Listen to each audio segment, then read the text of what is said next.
Well.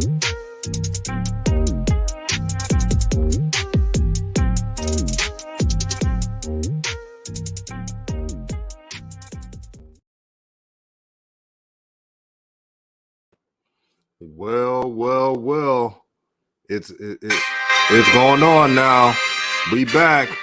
Me, Coach Joe. We turned up. We are turned up. We are turned. Man. How you doing? What's happening, DJ? How you doing this morning, my brother? Yes, what's happening? What's happening? Yes, I'm blessed. I'm blessed and highly favored. A good basketball talk today, man. NBA, a lot of teams making moves, except for the Clippers. Not that many moves for them. But we're going to talk about NBA contenders and pretenders. This should be a good show today.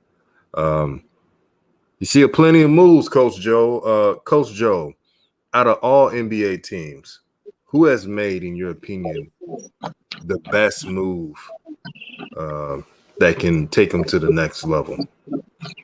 Well, that's a tough one, DJ. A lot of people made some good moves. Obviously, to me, there's some obvious answers here. Denver made some good moves there, getting Aaron Gordon over there. Also, Blake Griffin going over to the Nets, adding more fire to their arsenal. That was obvious. That was a good move. Drummond now signing with the Lakers. I think that's a good move as well. That's going to lead to that. And you know what, DJ?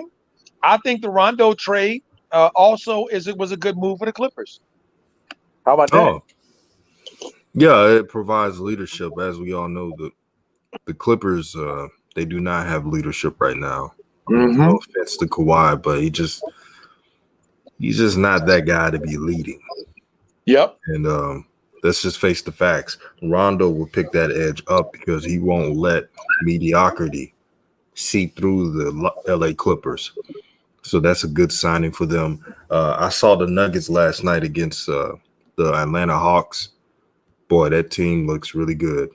And Jokic, he looks like he's my MVP. Jokic is the MVP. If Jokic is not the MVP, something is wrong, because Jokic is something that he's playing at a level that's historical right now. Well, I agree with you that Jokic is playing off the chain. But James Harden, both of them, I think it's right now between him and James. Yes, indeed. And shout out to Taufik. He says, "What's up, family?" Shout out to Rave Kingdom. He said, "New media." Shout out to K Preem 108. He said, "What's up?" Shout out to Maxwell. Preacher mode incoming. Yes, Lord. Shout out to Soul Pancake. Shout out to Snapshot Kyle. He said, "Let's go, new media." Make sure you like, share, and subscribe to the channel. Make sure you share this content. Shout out to A-Pain Savage. Said that's a good old Jeezy instrumental. Yes, it is. What you talking about? Mm-hmm. Maxwell says, knowledge soon to be acquired. Yes, indeed, my brother. Taufik says, Clippers made a splash with Rondo, unlike some team trading for a water boy. Wow. You mean the water maker? Yeah. Water maker to water boy. Shout out to IVD Press. He said, peace, brothers. Larry Williams. What's good, my brother? Now, let's not sleep on the Buccaneer. I'm not the Buccaneer. I'm tripping. The Bucks, the Milwaukee Bucks. Right. They have looked really well. They look really well, and they're playing like a team on a mission. They have versatility in that lineup. The East may not be the West, but they have some teams that has some saying, and also Philly. Philly is playing they're playing their best basketball in years. They're well coached. Doc Rivers has them playing as a team, and this is with Joel Embiid out. So just imagine when he comes back and wreck shop.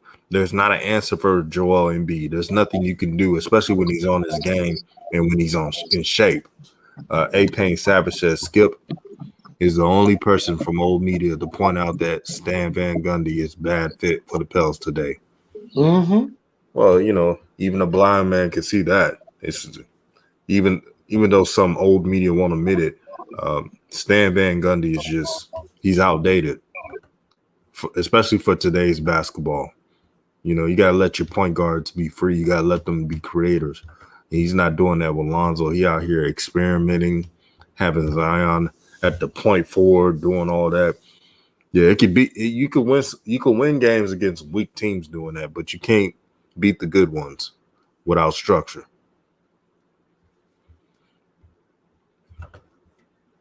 Let me see. Brave Kingdom says, like the Bulls getting Vucevic. I may spell his name wrong. Yeah, that was a good move for them. And I know they wanted Lonzo, but it was not their fault that they didn't get Lonzo. David Griffin was trying to be greedy, trying to ask for more than he could get. All of a sudden, he views Lonzo very highly when he didn't do that in the regular season. But the Bulls can get Lonzo in free agency without giving up much players. So it's a win-win. But you know what though, DJ? When I look at David Griffin and I look at what he was presenting, if it was marketing, I don't think we even know if it really was marketing. Okay. But when I look at marketing, that's Zion's position. Right. So why would you bring marketing in and you trying to establish Zion? See, that's why that made no sense. See, the problem with the Pelicans, to me, in my view, is that when they drafted Kyrian Lewis, that right there was the problem. That right there caused the problem right there. See, because now you had too much overlap in the guard for the guard positions. So to trade Lonzo to somebody else and bring another guard in, well, that wouldn't make sense when you already have 3-4 guards. So do we bring in a big dude then to replace? I mean, marketing was a lottery pick. So yeah, I bring him in to replace. To play alongside Zion. Well, we just signed Adams. So and Herney and Gomez, we have him under contract for not a lot of money to play the backup, the small ball center. What they gonna do with marketing? See, so to me that wasn't even a real proposal, even if it was real. That's a good point, Coach. They needed to do a 3-team trade. I think we could all agree on that. Mm-hmm. Something that can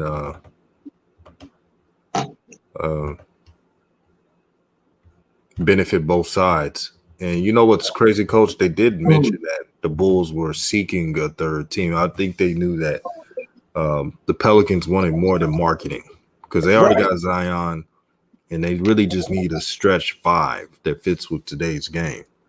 And the problem is they gave Adams that money. Right. That's the problem. Should have never did that. Never did that. Because that move right there to me signaled that they wanted to slow the game down. Mm-hmm. See? And so if you want to slow the game down, then no need for stretch 4. I mean stretch 5. You're gonna dump it down there to Adams, which hasn't worked very well. And to me, the problem is David Griffin. Okay, and David Griffin hiring Stan Van Gundy and bringing in Adams and Bledsoe. That's to me the fucking problem right there. Those were dumb moves, especially when you just paid Brandon and you're going to pay Zion. Dumb moves. See, I'm going to tell you what they expected, in my view, these moves. They thought that Zoe was not going to improve. See, but when Zoe improved and started shooting 39% from the 3-point line and 40-something% from the field and raised his free throw shooting up as well, it's like, oh, wait a minute, hell no, damn, we didn't expect that. Now they stuck. See, because now you're getting ready to get rid of Zoe, who clearly has talents, clearly somebody sought after, and you ain't gonna get nothing for him. How is that a good business decision?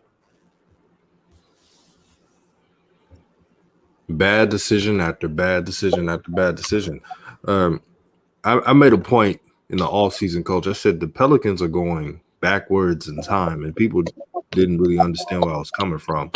When I said that the Hornets were going backwards in time, I'm meaning the way that they were doing things. It was prehistoric. Facts. They were not doing things that is conducive to modern day basketball. Their decision making. So to add on to make a potential strength, they went backwards. They acquired Steven Adams when they know damn well he is not the type of big man they need. They needed someone like a Miles Turner. Someone that can move in space as a big man, because they don't got enough of those with the Pelicans. They got too many big body players. They got too many Zions and girthy players and not enough shooters. That's right. And the thing, DJ, you point out is so clear. Zion, most of his shots come around the basket. Why would you get a center that's standing near the basket, need the ball near the basket? Right. Makes no sense at all. Stupid.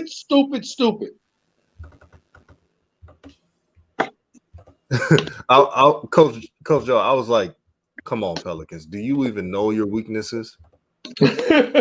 Really? Do you know your weaknesses? Do you know what you need to work on? Nope. They're like, oh, we're the Pelicans. We don't. All we need to do is just let's add on to our weakness. Let's get a big man that can't shoot. Well, I mean, to me, what they did was they made moves for a mediocre team who really is interested in football. Right. They could care less if the Pelicans are successful. They want to make sure the Saints are successful. You know, this reminds me of this. Listen to this. Been drinking for several Watch hours. this. I believe everything that anyone else has watched Chad play impresses me. The same thing impresses them. What does it mean to you now when the team is struggling? I want to kiss you. I couldn't care less about the team struggling. I couldn't care less if the team is struggling. They sound like Joe Namath. That's funny. Boy. So to me, that's just a bad all around bad. You said you saw Denver. I didn't get a chance to watch Denver yet. I haven't had the opportunity to watch them yet. But what did you see? Denver looks like a team on a mission. They got a lot of Aaron Gordon with them is going to cause trouble, and they're the type of team. If I'm a top seeded team in the West, I do not want to play Denver. Well, they have attacked all their weaknesses. Jamal Murray, Jokic, Michael Porter Jr., Aaron Gordon, and Will Barton as the defensive specialist is a nightmare matchup for teams. Well, yeah, and they could go big. That's a tough lineup. Yep, go ahead, DJ. Sorry. My bad, Coach. Coach Joe, guess who comes off the bench? Who? JaMychal Green, who had 20 points last night, and Paul Millsap.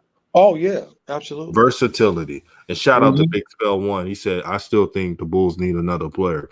Well, they could still get Lonzo in free agency. That's why Bulls fans were telling Pelican fans, okay, we got him in free agency. Well, I can tell you this. I wouldn't be so sure myself. I just had this sinking feeling in my stomach that he already got a deal in place with the Clippers. Oh, really? Yep. I think the Clippers is the only destination for him. That's interesting, Coach Joe. Well, I can't put anything out. You know how the Ball family roll. Expect the unexpected. See, because LeVar would be raving to the roof if Lonzo led was the starting point guard on a Clipper first championship. He would go nuts. Oh yeah, he would. He would go nuts. I told you, my sons. You don't understand about my sons. They winners today. He go nuts. He go nuts. And to me, Steve Ballmer would be right there with him going nuts. Both of them. Both bald head meat cookers going nuts together.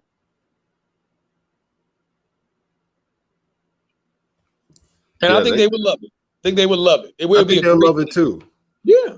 And Coach Joe, Steve Ballmer is the perfect owner that can, because he's like the happy-go-lucky LeVar. Without a doubt. Wait a minute. With deep pockets. Mm-hmm. The deepest pockets in the NBA. Boy, that $20 million a year ain't nothing for Man, Lonzo. please. And please. that's it. 20 million luxury tax. Yeah, right. Coach Joe, remember the video we made? We had a couple of shines said, "Oh, Lonzo ain't gonna get that much. He gonna get 13 million." They don't understand the market. Not at all. This ain't the 90s basketball. Not at all. Your best player get 13 million 7 years or so. Yeah, right. No. Them days are gone. New TV contracts. Mm-hmm. Amazon, they about to do a deal with Amazon just like the NFL. Don't let this pandemic fool you guys. Mm-hmm. There's going to be an influx of money coming in these sports leagues. Oh yeah, without a doubt, because even the small market teams have equity. That's what I explained last time we talked about this. They have equity. So this is nonsense that they don't have resources because they're small market or they can't pay their players. Nonsense. Okay, this is not about any of that. This is about being able to manage, being able to understand the talent and being able to evaluate talent, to be able to bring in the right coaching. This is about expertise. It's about a meritocracy. And most of the people that are running these franchises are not smart. They do not know what the hell they're doing, guys. Believe you me, they don't. They're painting by numbers. But coach, man, I thought, trust the process, remember?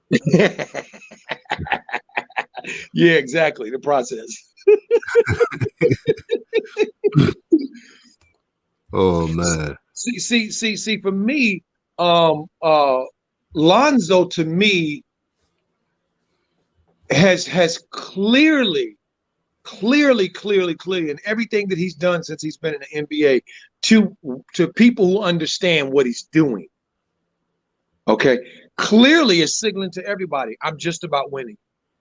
If you want somebody who's just about winning, don't care about stats, that's just about winning, that will energize your team, will energize your players to play harder because now they feel like they got an opportunity to eat. That's who I am. If you don't recognize me for who I am, then whatever. So true. And shout out to JT Jumper. He said David Griffin showed me his hand already. His ego stroking every move he made that went a given was bad. Yeah, David Griffin was made because of LeBron James. I don't want to go there, but I have to. I got to be honest with you guys. And he's taken all the credit to get that job with the Pelicans. Facts. Now they're giving him the green light to make every dumb move known to man. And now that he's getting the opportunity to do that, what kind of moves is he's making? He's got one of the teams that's underachieving, the biggest underachieving team in the league right now. Taufik says, based on what I predict for Lonzo and this team, I think either Lonzo or Van Gundy will be gone from the Pelicans. It seems to be leaning on Lonzo more since they're trying to lowball him. Yeah, Lonzo's not coming back. They didn't even pay him the extension. They didn't value him. So he has no reason to come back. And Coach may be right on this. Don't be surprised if the Clippers get Lonzo Ball. I'm telling you, it makes sense for their team. Yeah. He's the missing piece to their team. A 6'6" point guard who can defend a high level and is pass first. I can't even imagine how happy the Clippers are just jumping around waiting to the end of the year. They just can't wait to pull the trigger on this. This is a no-brainer. The biggest fit in the NBA. Lonzo with the Clippers. There's so many people I talk to about Lonzo. They always tell me the Clippers. Some of these people, most of these people, because they're Laker fans like me, they don't like the Clippers. But they know that it's a fit. Yep, it's a fit. Now, you know what my dark horse is, team? My dark horse team that he might be going to? I got first team. I think my feeling is the Clippers. The second, you know what my second one is? Who? Lakers. Mm-hmm. Because LeBron James is showing that he needs to be off ball more and more every year. He's getting older. That's right. The only way LeBron is going to last is if he's off ball. Where he can operate in small spaces, go get to his spots, not have to work too hard to get to his spots. Okay? And Lonzo can facilitate that. JT Jumper saying the Pelicans are playing 90s basketball. With no 90s soundtrack. Damn. I got my brother on the line, Hoop, the MF Jargon, my brother, my H-Town brother. How you doing today, my brother? Man, I'm doing good, man. I'm fresh off a live, ready to cook, man. I see Coach in Coach form, man. I'm just ready to join the group, baby. How you doing, my brother? Doing well, man. Doing well. Good. So, Hoop Jargon, my brother. We're talking about contenders and pretenders. I want to ask you this: who are the pretenders in the NBA? Nuggets, always the Nuggets. Oh man, bro, please elaborate. Okay, so man, listen, man. Nuggets been 10 deep for like the last 30 years. So, and I'm being facetious, but I see, because here's the thing: to win a championship, you got to have that. And DJ, so if y'all don't know, DJ was on my live with me. We was talking on similar subjects. And to me, when the game slows down, can you get easy buckets at a high clip? And I just see too much Jamal Murray as being their game breaker. Can they slow the game down? Can Jokic get his thing on? And with Drummond going to the Lakers, I just see that being a hard thing, man. You know what? Hoop, for me, my brother, I see it a little bit different, and only in this respect. I think Jamal Murray is still hung over from the bubble. I think there are a number of players that were in the Final Four in that bubble with that short off season who are still a little bit hungover. And I think that in the next month, we're going to see those players come back from injury, many of them, and we're gonna see them playing better. Well, I want to say this, Coach. It's not Yeah. necessarily how they're doing now. I see it more as when they're at their highest clip, that's what they were presenting.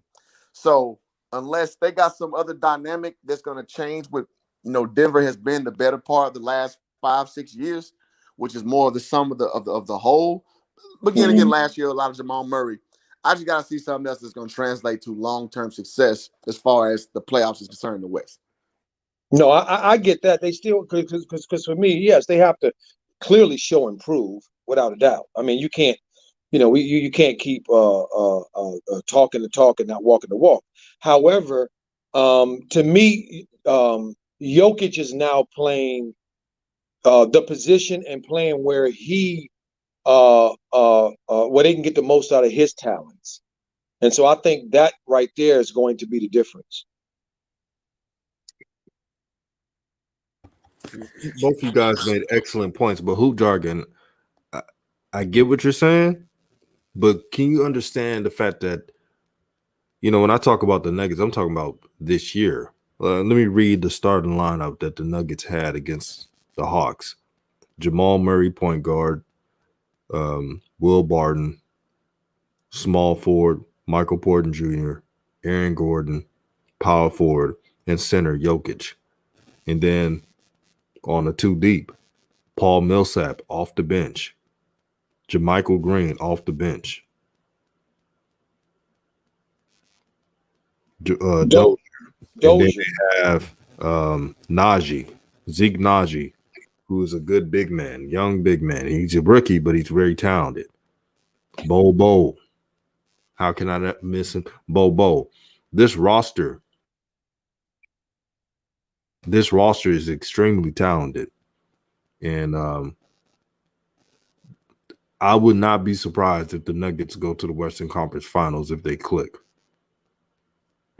Well, potentially, but I mean, this has been the story of the Nuggets for almost upwards of the last 10 years. We're going all the way back to Darryl Arthur days. Shout out to Darryl Arthur, man. He played South Oak Cliff High School, played Kansas University. So the Nuggets been 10 to 12 deep a long time. I just want to know where the formidable talent is that people are going to break through where you need a bucket, you need to execute at the highest clip. I just want to see when Denver steps up to that next level and how they're currently constructed. I don't see enough star power for that to happen. That's what I mean. Hoop. I hear you, my brother. But did you just say from Port Arthur, Dale? Did you just compare him to Joker? No. I'm saying Darryl Arthur. I mean, the team he was on. He didn't even start on that team. I'm just saying, but he was not a very good pro. Well, no. I'm just saying when he was on Denver's team, they were deep as shit. Is what I'm saying. I'm not saying he was but when did they had a Joker? They did not. But they had the Kenyon Martin era. They had the Carmelo Anthony era. No. Oh, wait. We talking about together though. Who together? Carmelo was by himself basically, and him and Dikembe was trying to come. He had Kenyon Martin on his team with him. He had Allen Iverson on his team at a point. Yeah, but Allen was on the down. Allen was on the down. So I wouldn't compare Allen to Jamal, and I wouldn't compare Chauncey to Jamal either. Coach Joe, does it make? Am I over exaggerating when I say? And let me read this. The legend CJ said Nuggets got a chance. That's all I'm saying. They got a chance. This on paper. This is the most talented Nuggets team that I've ever seen. Not even Carmelo had teams like this, where he has a Jokic and a Aaron Gordon and a Jamal Murray and Porter, Michael Porter Jr. Yeah, Michael Porter Jr. If Carmelo had this type of roster around him, I wouldn't be surprised if he would have won some rings. Me too. He definitely would have got, especially young Carmelo, who was in top shape. Beast. Shout out to Douglas Goldenchild. He said, new media, my brother keeps spitting fire, DJ and coach. I seen LaMelo Ball yesterday. He definitely ready to get back on the court. Oh, we're going to talk about that tonight. 8 p.m. show. Yes, sir. And guys, I want to say this, man. I think the Nuggets are a very talented team, man. I really do. I've even advocated for them in the near past. about, because a lot of people disrespect them. I'm like, no, that's a well-run team. That is a very respectable franchise. I really respect them. Being a Laker fan, I want to see when they break through. So if I pretend they very well be, will be in the Western Conference Final. However, I've seen that that level from them already. I just don't view them as an actual championship contender until I see it, and that's just where I'm at on that. I hear you. And for me, the pretender might be Utah.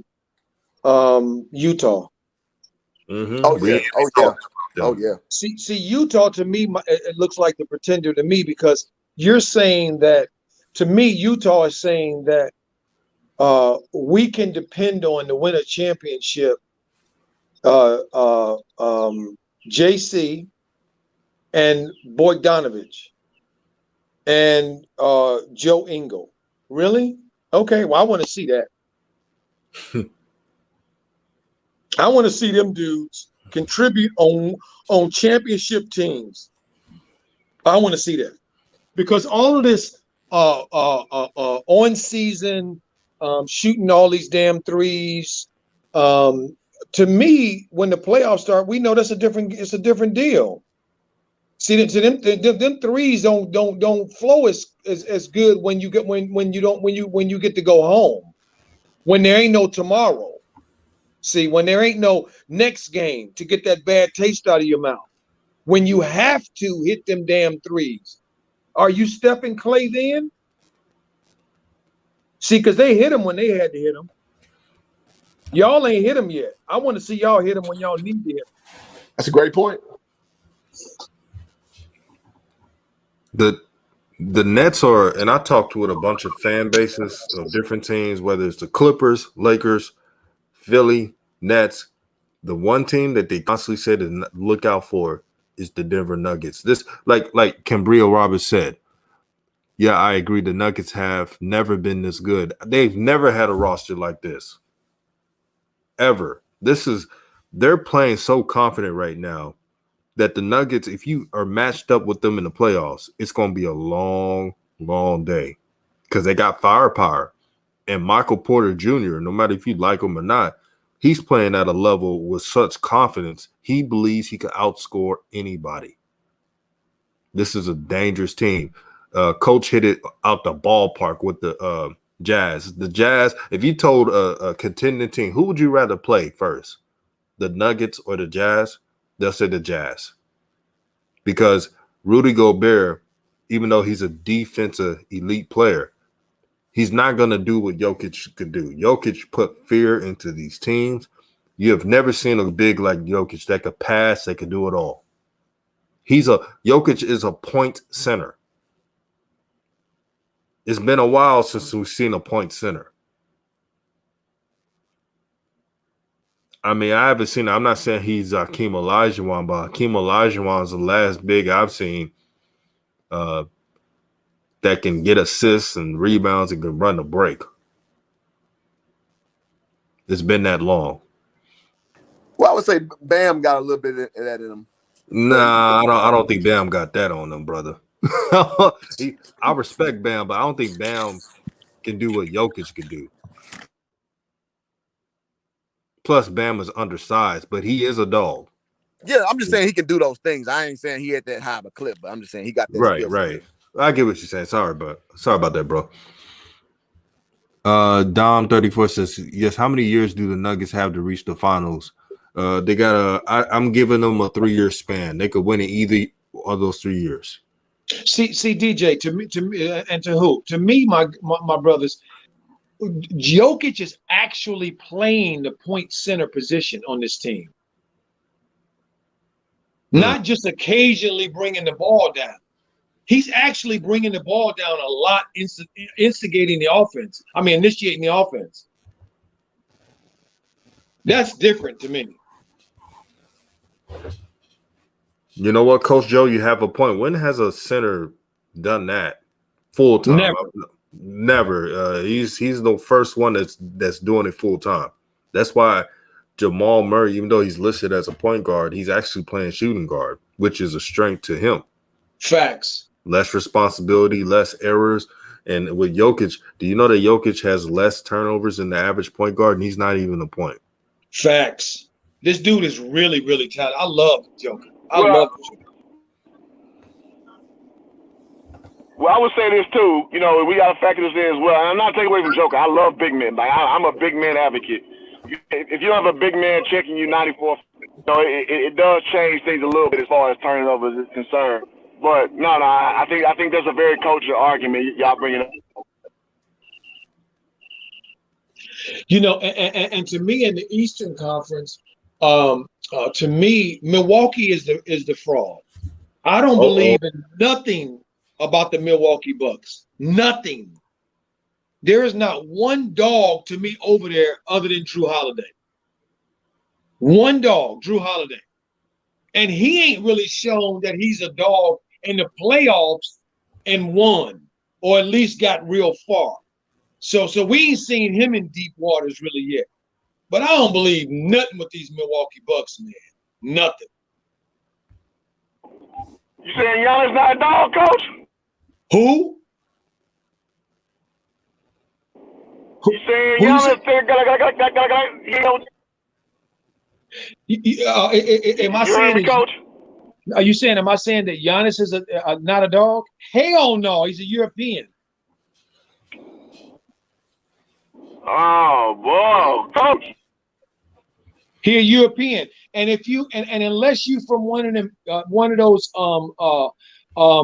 small little hamlets in Eastern Europe, where it's cold and inhospitable as crazy, and you are an MMA fighter, ain't no toughness coming out of there other than for rugby.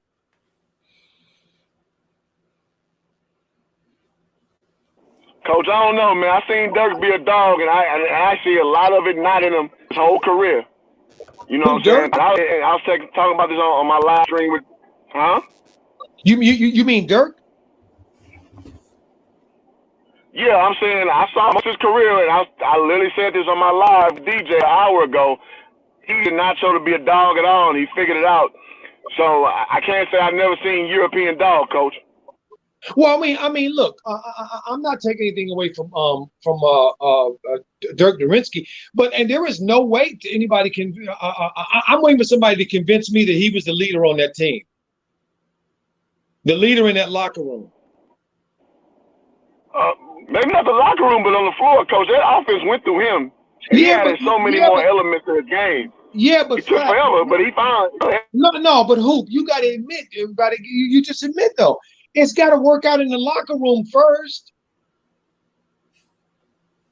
Well, so I'm going to give you some push. KD is not the dog in the locker room. KD was the dog on that Warriors team. As far as when you need a bucket, KD going to bust whoever has in front of him. So it's always a sliding scale with the dog complex. Well, no, but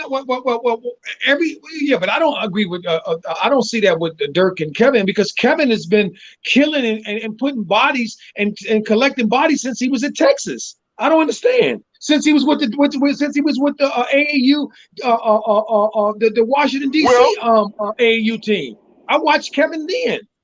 I mean, Dirk Nowitzki ain't even close to Kevin Durant to me.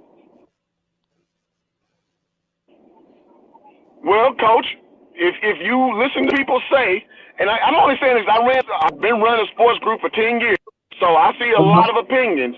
A lot of people say Kevin Durant is soft, and he don't have a dog in him. That's why Westbrook was the leader. There's a big swell of people who believe that. So I'm addressing that populace. Hey, yeah, go ahead. Sorry, DJ, go ahead. Yeah. This is a great discussion, you two. Now I did hear people call Kevin Durant soft. I'm not going to cap on that. I've heard, but also Jason Kidd was actually the leader of the Mavericks. I truly believe that Jason Kidd was like a second coach on the floor, had everything organized for the Dallas Mavericks, where Dirk Nowitzki could just be calm and do the fadeaway and play his style. But now the KD was never looked on to be a leader. KD is a dog, but he's not a leader. Both things can happen. KD, his problem is And who Jordan, you know this. KD's problem is he's too worried about what people think about him. That's why he responds to shines and trolls when he could just ignore them. I mean, I have to. I don't know, DJ. I have to. I don't agree with you guys on this, and I'm gonna tell you why. Okay. Do I agree that people have called him soft? Absolutely, I agree with that.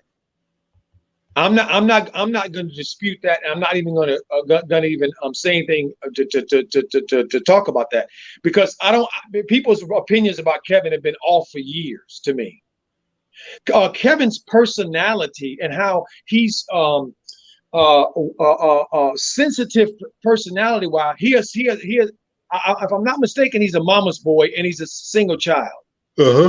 Okay, so to me that speaks to that. But the game of Kevin's, when I see Kevin in the summertime, when I saw Kevin in the gym at the USA game, when ain't nobody in the room but other ballers, Kevin is giving these dudes work, dog work. Come on, you next, come here, bust your ass. Hey, you next, come over here, bust your ass. You next, come over here, bust your ass.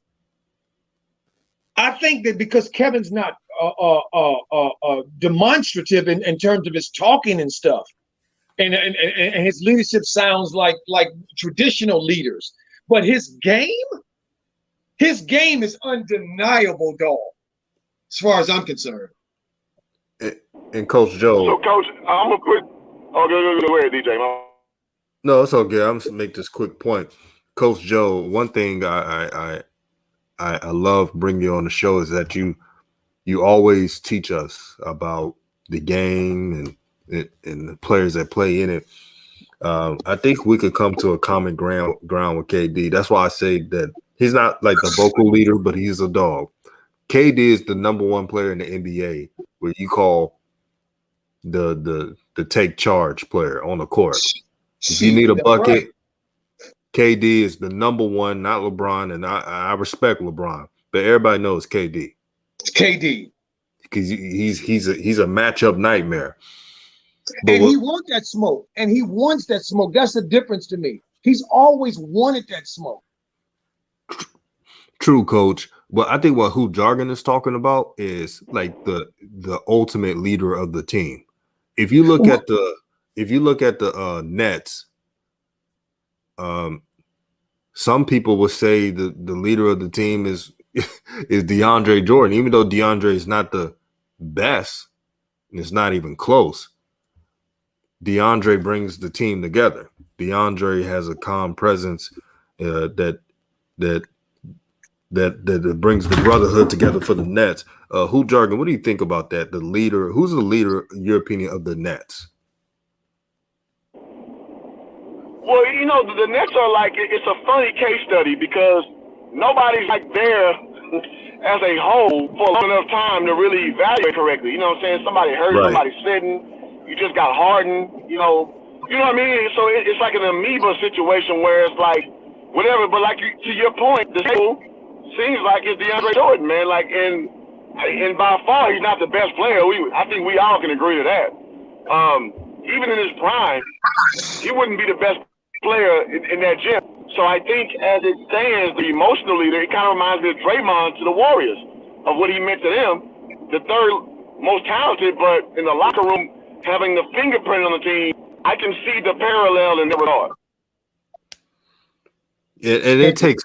Oh, sorry about that, Coach Joe. No, go ahead. Hoop. I kind of see your point there, but for me, the clear leader in that locker room to me is Durant. Can I want to touch on what you were saying a few minutes ago, if it's okay. Absolutely. First, yeah, so I want to say, anecdotally, most people have not seen what you've seen with Durant. So I can't go with you calling him a dog because what you've seen behind the scenes, because the average fan don't see that. And it's not a bad thing. Two, my favorite player is Kevin Durant. It's been so since Kobe retired. So I'm not here. I'm only playing devil's advocate of what I've observed, what people say. Not about what my personal opinion is because I love Kevin Durant. I've been a fan of Kevin Durant since day one. So I'm not going against you. I'm really not, bro. I'm just telling you what people say. So I apply the same thing to other examples I've seen, like Dirk Nowitzki. I personally do not like him. And I said that in my stream earlier, but I cannot not give him credit for what he did in 2011 because, to be frank, I didn't think he had that in him, man. I didn't think he had none of them nuts he had. I didn't think he had that extra part of his game where he could create in the post. Can you hear me? Yeah, we can hear you. I'm listening. Coach, you hear me? Okay, yeah. Yes. I didn't think he had the ability to create in the post like he did. I didn't think he had the ability to play his back to the basket and either drive or take the fadeaway. Like, he added so much to his game. And I'm not going to lie, man. I was just like, damn, Dirk, shit. Now, I understand that the emotional leader, Jason Kidd was that. But if you look at the statistics, you look at the big moments, it was Dirk, man, and I got to give him his credit. So in that sense, he had a dog year. I can't say his career was a dog. I can't say that. But that year, Dirk Nowitzki was dog. It ain't no question about it. Okay, see, Hoop, you said something very important there. I love what you just said there. Thank you for that, my brother. You said something very important. You said, to me, you said, for that year he was a dog. To me, that's why I don't look at it that way. Because to me, dogs ain't a dog for 1 year. That's a part of your personality. That's a part of your personality. And Hoop, you've been in locker rooms like I have as a coach. You know that the hierarchy in the locker room cannot be circumvented. If you are not a dog, if you ain't not a real dude, the locker room will embarrass your ass. They will put you in your place. Fact. So when it's time to go to war, the teams to me that win have the clear locker room, clear hierarchy. Who's on top? Who's on second? Who's third? It's clear. And to me, that Dallas team, the clear hierarchy was Jason Kidd, Tyson Chandler, and somewhere down in there, Dirk. Whereas to me, with Kevin Durant and the Golden State thing, and the Golden State thing, ain't no doubt in my mind, it was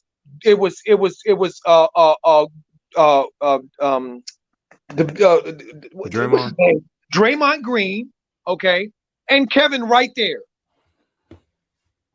Right there. Because everybody know in that locker room, Kevin ain't shrinking in that locker room to nobody. And I pass. I agree, Coach. Because, again, this is my guy. Kevin Durant is my guy. Literally is my guy. Yeah. You know how many people I had to convince what you saying right now? How many people I had to contextualize? Like, listen, just because they're not barking on the most on the court, does not mean when it's go time, who to get that goddamn ball to. So I'm with you 100%. I'm looking at the overarching point of what the standard of what people say a dog is. You know what I'm saying? People think a dog is Russell Westbrook and Draymond just because you're being demonstrative on the court. And as you said, in the locker room, you know who to get a goddamn ball to. And that's who the dog is, in my opinion. That's why I can't not say Dirk for 2011 wasn't a dog. That's all I'm saying, Coach. I'm not hating for Dirk for his whole career. And Hoop, I give you that. I'm in agreement with you. That year that he won it, he had a dog year. I agree. But Coach Joe, you know, the premise of this topic was really like the overall leader. Like, you could be a dog but not be the overall vocal leader of the team. That's why I brought up Jason Kidd, and what we're both missing, all of us, is that who is the vocal leader? Who is the one, the teacher, the leader, the one in command? KD is that dog. KD is going to be the reason if the Nets win it all. It's not going to be James Harden. It's definitely not going to be Kyrie. It's going to be KD because he can get you buckets in tough situations. I've seen it before. I've seen him shoot a three over LeBron James, and I know they had a stacked team, but he did it. And he called when his name is called. KD would do that. But I'm talking about the the leader, the OG, the person that when he speaks, the whole room. Now, Kevin Durant has say so. Facts. If there's a player who is a scrub and is not down with the team, Kevin Durant said he need to go. He's gone. Let's make no mistakes about it. But or DJ, to me, before Kyrie went to James Harden and told James Harden he was the point guard, I'd be willing to bet that he talked it over with KD first, and KD told him it's a good idea to do that. Yep, I can see that, Coach. I can see that. See, well, to me, two guys. Go ahead, who? No, I was saying, and we know this because we can eliminate James Harden because Kevin McHale told us this about 5-6 years ago. He's not a leader. Remember that series when they beat Dallas with him on the bench when Josh Smith and Dwight Howard had a double high big thing going? I've never seen a superstar sit the bench and win a series. I've never seen that in my life. You know James Harden ain't no goddamn. Facts. Boy, this conversation is a joy. There's another, and we're about to switch gears, no pun intended. If you know where I got this from, Eastern Conference. Shout out to Molly. Shout out to Molly Q.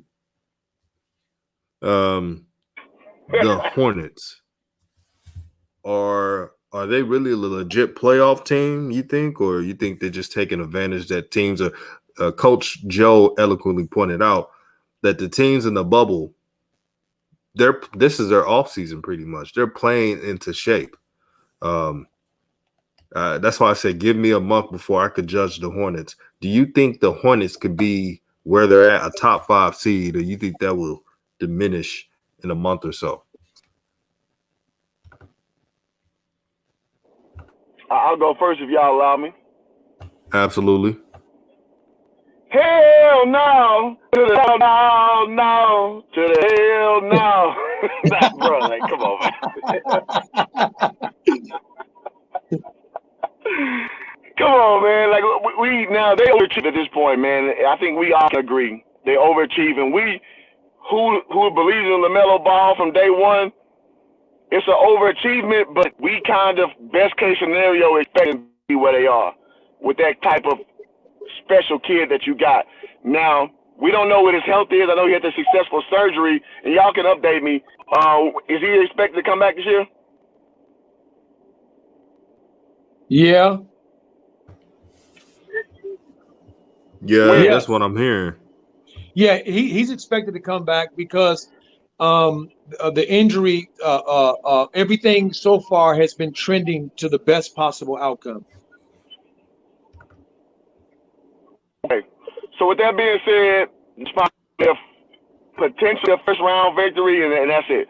And that's okay. Like, you got to start somewhere to establish a culture of success. So as far as being a playoff entity where you're going to affect the timeline of a Miami Heat, of a Milwaukee Bucks, of a Philadelphia 76ers, of a New Jersey Nets, no. You're just not ready yet. You don't have enough yet. That's okay. There's nothing wrong with that at all, but expect best case scenario a first round victory, and then go ahead and 1-3 Cancun. Well, I'm gonna say for myself that I have 2 points of views on this. I think that after I've smoked and I'm really flying high in the friendly skies, yeah, they're a good team. But then when I come down, I realize, damn, that was some good trees.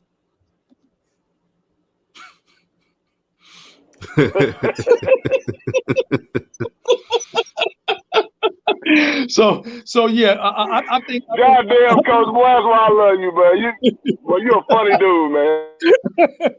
We gotta have fun with this, man. We talking about these lousy teams, man. To me, I gotta have fun. I'm right now. I gotta say, I love Miles Bridges. I love Miles Bridges, man. Miles Bridges, man, is my guy. I mean, I'm sick of, they got a few little pieces over here, but I'm about sick of Gordon Hayward, and I'm about sick of Devontae Graham and the Twins and all the rest of them. I think they have an opportunity to grow a little bit if they don't screw it up. But somebody on here said, I think Telfik said, they're a playoff team, but not a contender. And I think I agree with that. They're probably going to slip into the playoffs because it seems like this hangover that Miami is under, that Boston is under, is going to continue the rest of the season. It looks like it's going to continue. So that gives the Hornets an opportunity to step up, like they're doing. And things are running their way, man. Things are breaking their way all the time now. It seems like, they play teams that don't have players, or that are injuries, or COVID or something, man. It just seems like things are just breaking their way. So I'll say yes, they will make the playoffs, but no, they're not a contender. Thank you, Telfik. Yeah, they're not a contender. And the Hornet fans, every time they win a game, they're like, "See, I told you we could do it without LaMelo." Yeah, because you're playing a style that they didn't play when LaMelo was playing. Now you want to run. Now you want to run and do all that fast pace when y'all could have been doing that the whole season. Boy, this team is backwards at times. Well, I mean, they got a schizophrenic coach, a crazy GM, and a megalomaniac owner. So, I mean, with that combination, what can you say? And who jargon? I talked to Coach Joe about this, and shout out to 704 Bound Charlotte, saying get the likes up. Yeah, hit the like button, share, subscribe. Oh, we got Dexterius Crockett for the $10 super chat to help grow the nation. He said new media can't get enough of it. Yes. What's up, Dexterius? How you doing, my brother? Every time I see that name, Coach, I gotta put some respect on it. I gotta say it with distinguished Dexterius Crockett. Yes, exactly. We let it. I had to let it be known. But who jargon? I told Coach Joe, I don't think any fan of LaMelo Ball would be complaining about stats or anything if they would have been playing this style from the beginning of the season. Facts. I don't think anybody would be saying, "Oh, LaMelo's not getting these points. He's not." We wouldn't say ish if they were playing this type of style from the beginning, but like we've been saying the whole season. Bro, if nothing else, again, I'm not saying LeVar Ball is the prophet, the second coming of Christ. I'm not saying none of that. But one thing LeVar Ball does know is his goddamn kids.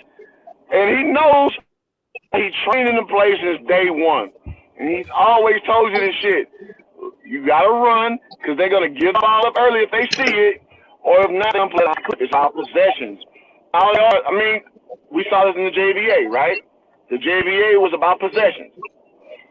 So what he's groomed his kids to be his whole life, who were good enough to be second and third overall pick. Logic got to kick in at some point. If you bring them in to be the fingerprint on your franchise, you got to let them do what they do. You got to let them do what they do. So, I mean, it's like no duh, man. No duh. Who? My brother, please, I want, as a former player, okay, I want you to address this point I'm getting ready to make. Okay. One thing I'm tired of hearing about, I can't tell you how exhausted I am in hearing this narrative, hearing this idea being pushed around. Okay. And that's that it doesn't matter who's in the locker room. It doesn't matter that when you have a player on your team who is a pass first guard, that is like having a coach on the floor, and it raises the expectations and the responsibility to every player on the floor, because now every player on the floor knows that they're in play. Can you please explain why that's important and why this bull crap they doing with these ball boys is so egregious? Yes, sir. Yes. So, okay, I'm going to say it from a player perspective and from a statistic perspective. So with me, I a lot of play NBA 2K. When I play, you could call me like a finisher type of guy. Like I was above the rim, 6'7", dunk on people. That's how I play. You can tell the difference between a player who understood to get everybody the ball in their natural position and a guy who would pass out of basically you exhausted all your options and just throw it out. So basically, give you the ball in a scoring pocket. The Ball brothers have been groomed to give players the ball in their scoring pocket. So you want to play with a point guard like that because he's being selfish. So let me say that. From a statistical standpoint, somebody pull up when the Lakers had D'Angelo Russell and Julius Randle and Jordan Clarkson on the team before Lonzo Ball showed up. Last in NBA in assist. When Lonzo showed up with his frail at the time, he completely changed the culture, and I think he didn't get credit for that. I think third in assist after he showed up because everybody buys into the fact that you share the ball. The standard is you share the ball. And what that leads to is better scoring opportunities, and it leads to guys scoring at a high level. So that's what the difference is between D'Angelo Russell, who is more of a scoring point guard, and Alonzo, whose first mind is I want to get all my guys going. That gives everybody to score, and that's how you score at a high clip. To LaMelo Ball, even though he scores at a high clip than Alonzo, he has the same mentality. Facts. And that's the reason why, DJ, this is so egregious to me that they now running, because that tells me JB always knew that this was the way that they should have played. Right. So that means all this bullshit that he was doing to Melo, okay, slowing the pace down, micromanaging every fucking goddamn play, every possession, always in his ear, won't let a flow happen, because this dude has been trying to jerry rig the whole and hijack Melo's and LeVar Ball style. Yeah, and the nerve of people saying like, you guys always complaining. We're not complaining. It's just that we see what it is. Like I tell Coach Joe, man, for people who don't understand us, if they don't understand a game within the game, we can't really have a conversation. Facts. Facts. There's nothing to talk about because you don't understand the game within the game.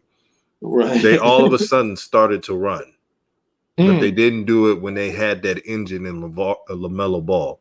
That's backwards to me. That's just that I can't compute with that. That's why I made that tweet. When LaMelo comes back, they better stay with that type of play. Facts. I mean, hey, but y'all get mad and want to take Walter. Y'all get mad and want to take Walter. All people sometimes. Y'all get mad and want to take Walter though. It's a game within a game, man. If you can't peep it, man, it's gonna be real rough on you evaluating the sport, man. Right on. And Hoop Jargon, your mic is breaking up, brother. It's just the internet. It's just the internet. Damn. Okay. Shit. Let me try to. I'll come back. All right. Yeah. So see, to me, DJ, it's egregious. It's really bad what this dude is doing. Yesterday's game, I could not believe how much sugar Miles Bridges was making out of these lousy passes, these shit passes that they were throwing to him, and he was making spectacular putbacks. Miles was yesterday. Mm-hmm.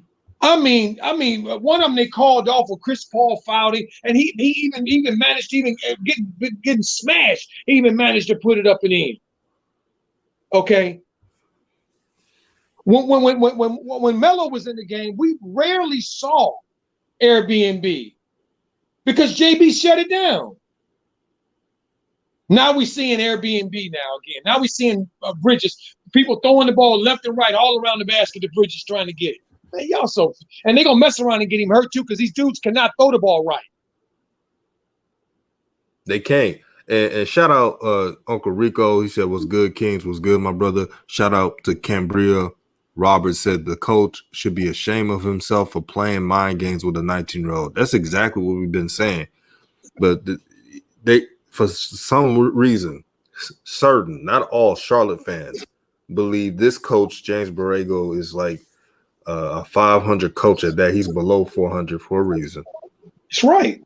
And all of a sudden, they started learning how to win this season thanks to LaMelo Ball. I just had to call it what it is. Facts, DJ. They never Facts. won like this. Even when they went to the playoffs in the 8th seed as an 8th seed in the weak East, they never played like this. Facts. We only saw them play one time like this with Melo, and that was the game where they scored 49 points in the first quarter.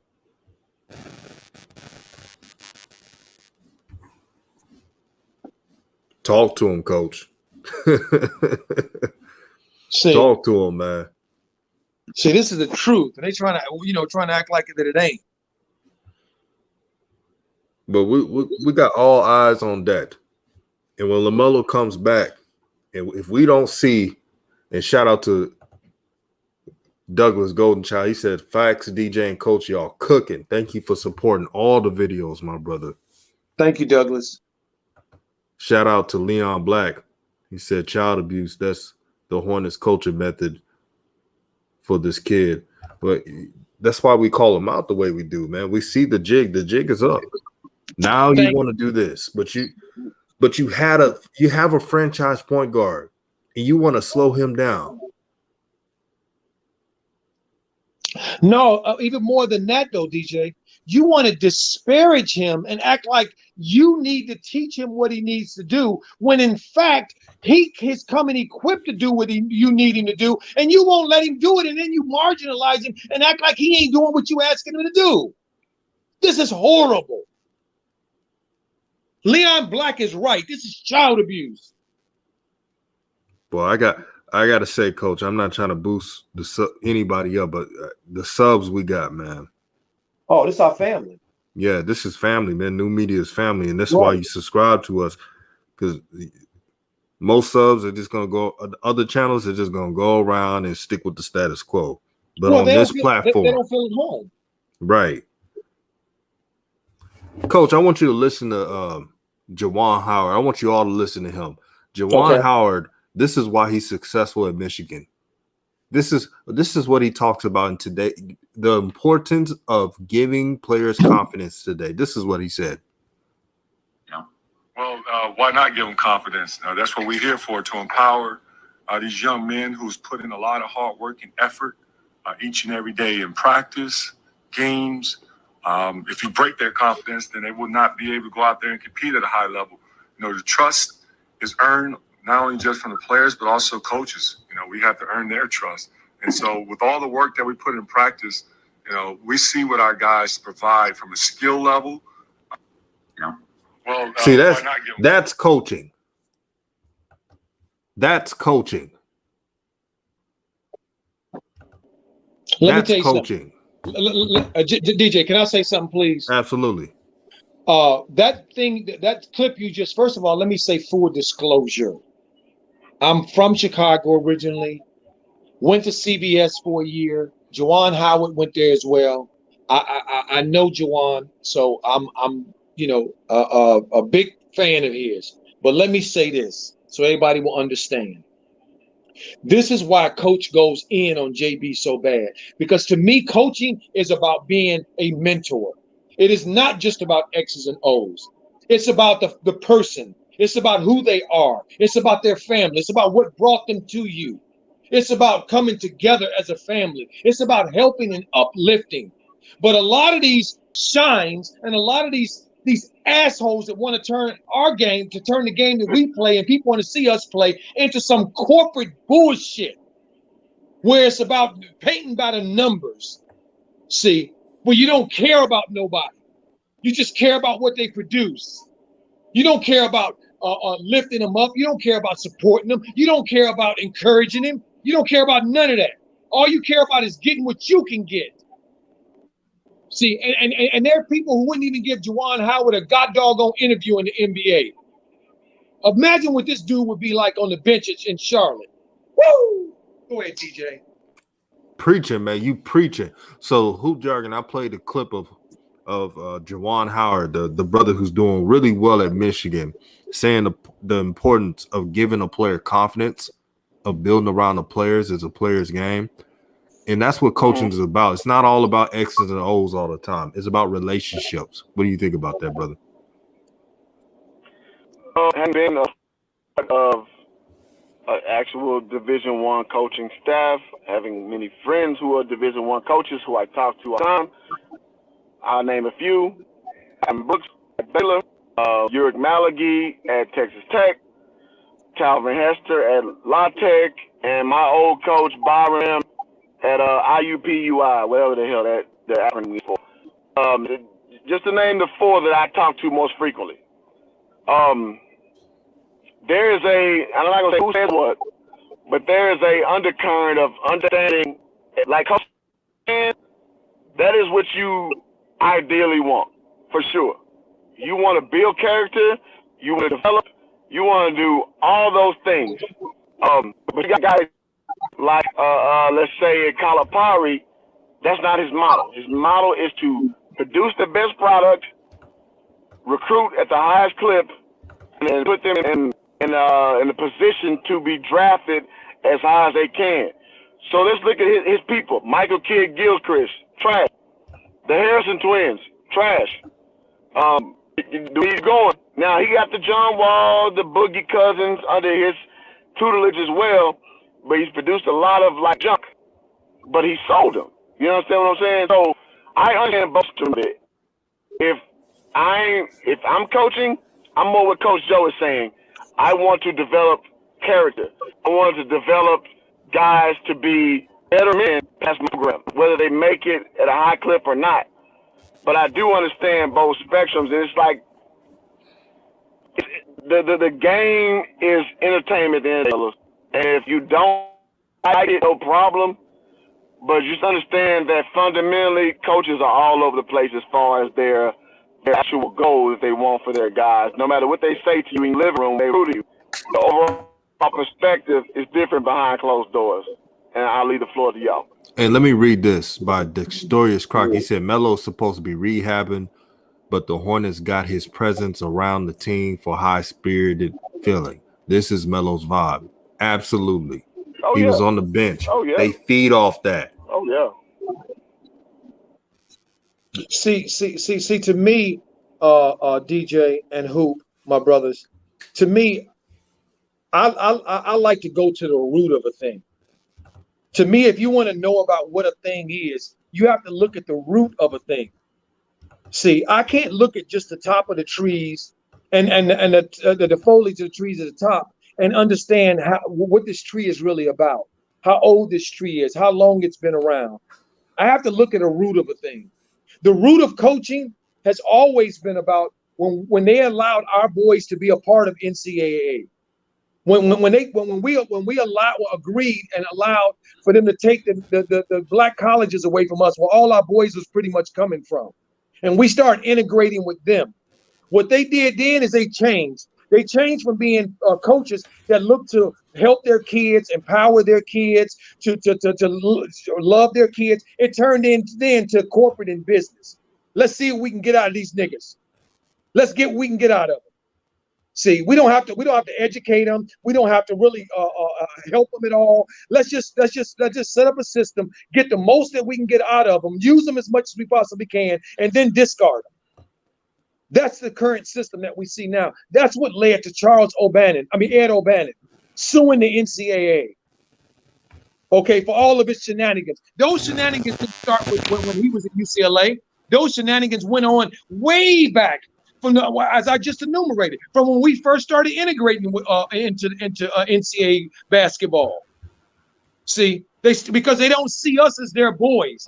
They don't see us as somebody who they want to protect. They see us as a commodity, something that they can use. That's my point. Coach is preaching today. I love it. Coach, you preaching for sure. But reality is reality, man. And here's the thing: once you know the term student athlete with a contrived statement, right?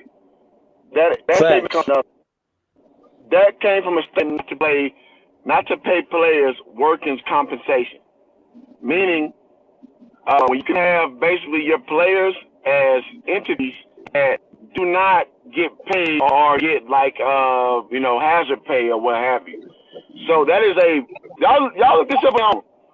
Again, I'm a player. I signed to be a division athlete. I signed this. That means nothing. Student athlete means nothing. That is a made up term, right? Facts. So I understand the sentiment. When the NCAA became imperial, is when they stopped paying professors who did that on their free time, and when coaches started getting paid $100K, $200K, $300K, $1 million plus. That's lost security, which is a long time ago. Long time ago. So what I always say to people is, you gotta peep game, keep your head astute, because at one point it was pure. But even John Wooden, everybody loves to quote John Wooden, but he was a part of that era when you got compensated well, you never teach it. Right? You showed up and you recruited the best. You got compensated the best over a professor that teaches philosophy, teaches, whatever discipline that leads to actual members of society, When we look over that and we start changing balance sheets, which what the Division I thing does, Title IX comes from, with like basically, say as a softball team that doesn't make money, and they still get, basically compensation for not bringing in revenue. Once that paradigm came in, you start moving money around to make it look like you are not playing. That's when the NCAA lost its profit. They lost their purity, and that's when guys like, Calipari, Patino, you saying them, they understood that. I'm not saying they're not great coaches in a certain respect, but it's not about development. It's about forwarding that money system. So we got to keep all that shit in perspective as we discuss this. Well, Hoop, you're absolutely right. But again, my brother, I go back to you talking about Title IX. You talking about when Title IX was brought in. Well, that was in the 70s. Okay, that's when Title IX was brought in. So that's what you're speaking on. And when they had to share the revenue and all the rest of that stuff, when basically football and basketball is paying for every other sport, all the women's sports, everybody's sport, and paying and bringing in all this revenue. Absolutely, you're 100% correct. But the point I'm making is that they don't care about us. What Juwan Howard talked about is he talked about accountability. He says that we are accountable to the players, okay, and to improve their lives, to give them confidence, to help them get to be the best that they can possibly be, and we have to show them that we want to do the best for them and do the best by them. See, that's not those other dudes' attitudes, and you know this as well as I do. Who the biggest lie told about intercollegiate athletics, NCAA athletics, is that when a kid signs a letter of intent to go to a school, it is year to year based upon the coach's discretion. So you sign 1 year, that does not mean you get to stay there as long as the 4 years. If they don't like your ass and don't like your mama or your daddy or don't like how you show up, they can get rid of your ass, and it means nothing. Can I say this before can I add before you for the barbecue? What you saying is one. And again, that's why I'm not an advocate for the program, because I know what the program is comprised of. I've seen dudes step into somebody's living room, tell somebody's mother, and then in the community, you're probably in a single parent household, or let's just say it's both parents. You step in there, look that parent in the eye, you tell them all this good shit, but it's a 1-to-1 renewable scholarship. I've seen dudes get cut for the dumbest shit because they don't like a certain thing that got nothing to do with your production. Facts. You understand what I'm saying? So, game is cold as Sub-Zero on Mortal Kombat. And that's why I wish I could get my boy Dane on this stream, man. I pressed a girl so hard who used to work for Andrew Luck's dad, who was at the vanguard of the NCAA about 5 years Oliver Luck. ago. Oliver Luck, yeah. So one of his minions, when the Final Four was in Houston, which is a club called Club Play. I'm not gonna lie, man. I was on the little, influence. I was pressing her so tough, and I told her how much of bullshit the NCAA is, because it's an raise money. It's not just to raise the conscience of men. So, Coach, I'm not disagreeing with you. I love a guy like Jawan who wants to raise better men. But what I'm saying is, the stands, it is about the bottom line, man, and it sucks, but it's reality. Well, but the truth, I'm sorry, true, but what all I was just saying, the point that I was just making is that Juwan Howard, and I'm glad DJ played that. Thank you, DJ, again for playing that. To me, No that doubt. just distinguishes the phony from the real. Juwan is a real coach, a real mentor, and these other people are professionals masquerading as real coaches, just trying to get paid. Powerful. And shout out to Ant Learn. He said, I tell my players that every year, coach. Facts. Ant Learn, shout out to him. He coaches as well.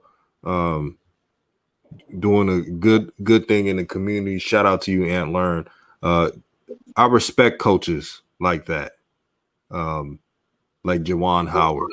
And you don't have to be a famous coach. There's a lot of coaches who give that real to the players.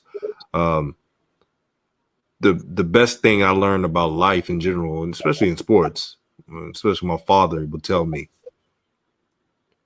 he said, a lot of people don't care about you. Now, I'm saying this now so you can be prepared for the world, son. And I didn't understand that at the time. Why is he telling me this? But I understand now. Since life is a game within the game, you can only trust a few. That's why these kids, and if you're a young man listening, if you choose a school, do not choose it because of the name of the school. Choose it because of your degree. Choose it because of the environment. And yes, coaching, I know they're not going to tell you, relationships matter, even if they leave. And I'm not just talking about coach. I'm talking about the AD, everything. So if a coach leaves, you know the AD will bring in a good coach with the players. And shout out to ATGP MVP saying, who would you rather have, Juwan or Penny? I'll say both because both brothers are doing well. And shout out to Penny Hardaway for winning the NIT. They should have been in the tournament, by the way. Facts. I love it when all brothers are doing well. And there's a lot of good black coaches out there that get it out the mud. That's right. Facts, DJ. See, for me, DJ, I come from a history of coaches that looked at their players as family. See, and treated them like family and cared about them like family, and felt there was responsibility to treat them like family.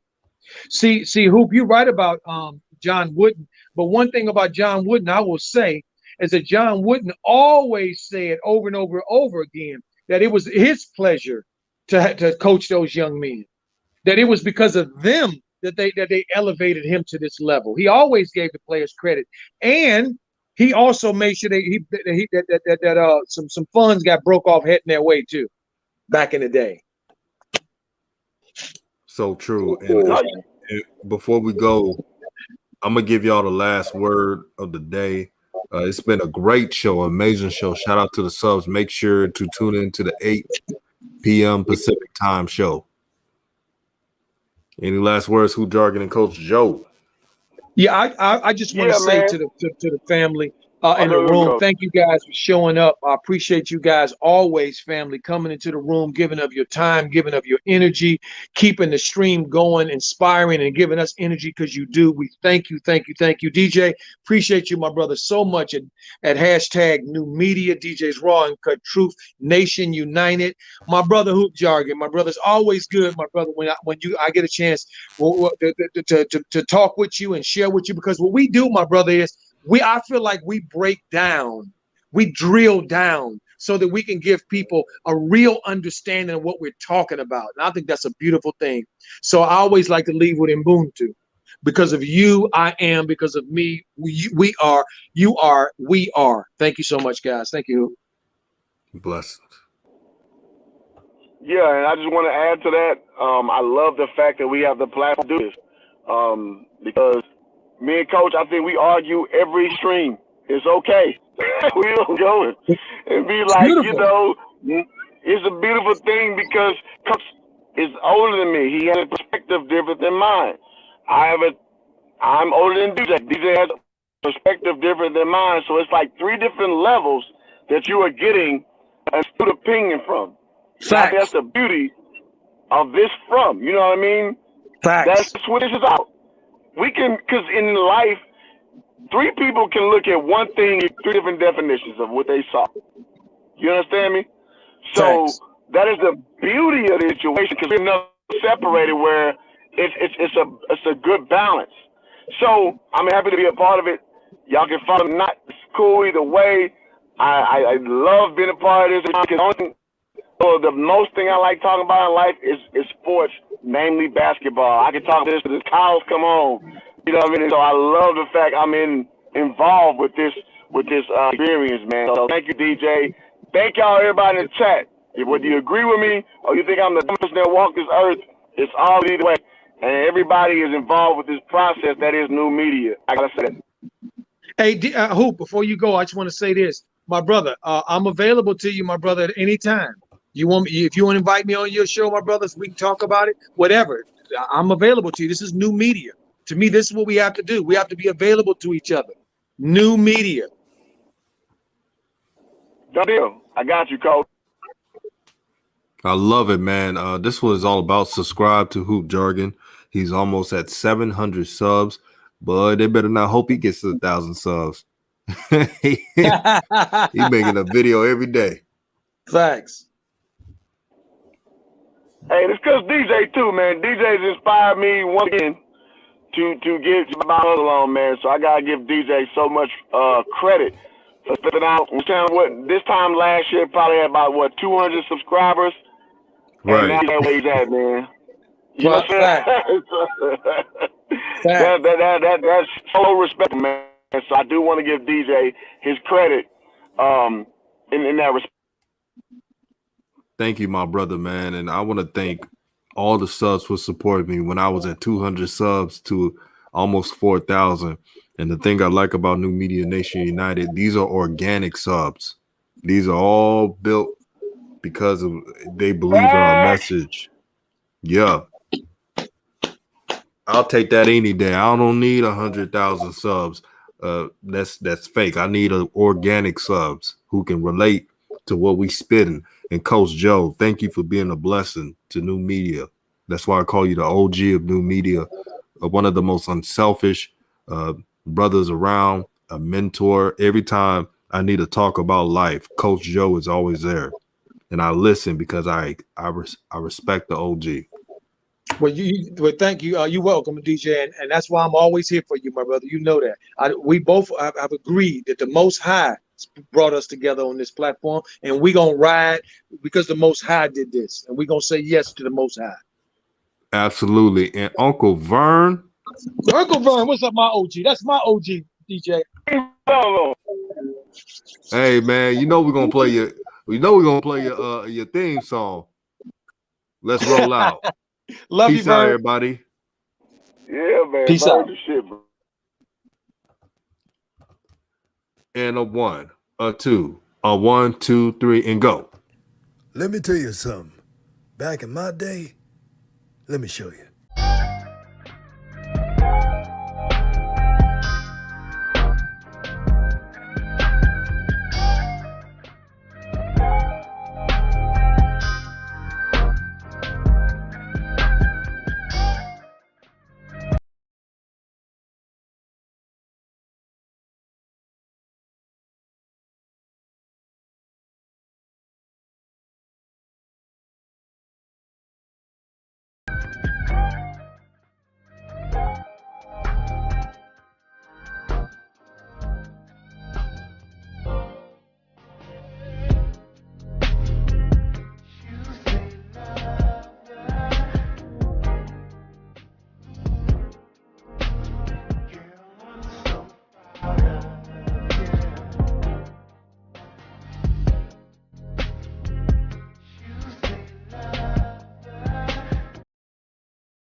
Before I go, today is Uncle Vern's birthday.